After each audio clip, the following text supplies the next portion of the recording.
Aux internationaux de tennis de Strasbourg, Sylvie qui passe en voisin. Sylvie Schwabel, vous êtes la directrice du Zénith de Strasbourg. On va parler un petit peu de vos grosses actualités.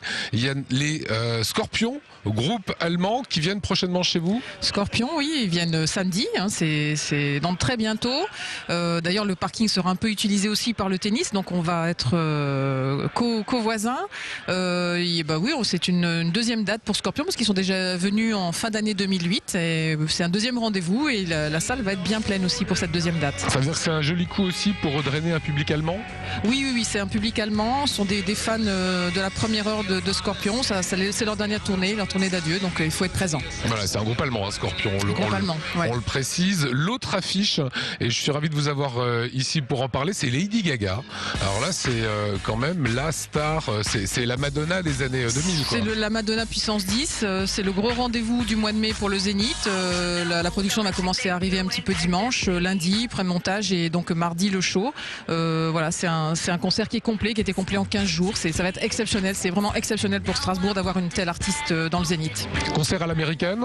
À l'américaine avec de la pyrotechnie, beaucoup de lumière. On est obligé de doubler la puissance électrique du Zénith. Hein. Il y a des écrans géants, et voilà, beaucoup d'effets. Donc ça va être vraiment exceptionnel. Palpation à l'entrée, c'est vrai ou pas? Oui, il y aura une lecture électronique du public, hein, qui est imposée. Et puis beaucoup de monde dans les coulisses, beaucoup de SMI, beaucoup de montage. Oui, à l'américaine, c'est un grand show. Voilà. Est-ce que le Zénith est en passe de devenir une des grandes salles en France? En passe, je pense qu'elle est déjà incontournable en France. C'est vrai que là, on a fait un joli coup. Hein, le groupe Vega et Strasbourg ont fait un joli coup pour attraper cet artiste. Et j'espère que ça permettra d'en attraper d'autres de cette dimension. Mais il y en a certains qui pourront jamais passer. U2, par exemple, c'est trop gros. Donc il y a certains artistes qui pourront jamais s'arrêter, qui feront toujours que des stades. Quand vous dites on a réalisé un joli coup pour avoir Lady Gaga, c'est quoi? C'est de mettre plus sur la table? C'est proposer quoi en fait? Non, nous on met pas d'argent sur la table. Hein. Simplement, il y avait 4 ou 5 salles possibles pour recevoir cet artiste en date unique en France, en province, après les deux Bercy.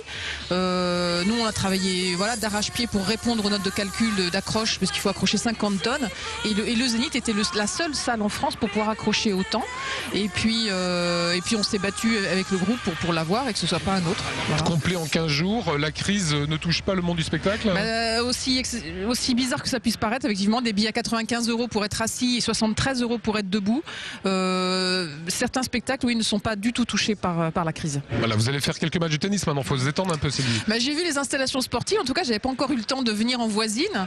Et en tout cas, on aura un tennisman qui viendra au Zénith en janvier, puisque Yannick Noah se produit au Zénith en chanteur au mois de janvier prochain. Voilà, c'était la dernière info. D'ailleurs, il y a le site internet qui s'affiche actuellement sur l'écran. Merci à vous, Sylvie. Je vous propose de suite demain les DNA et on se retrouve juste après.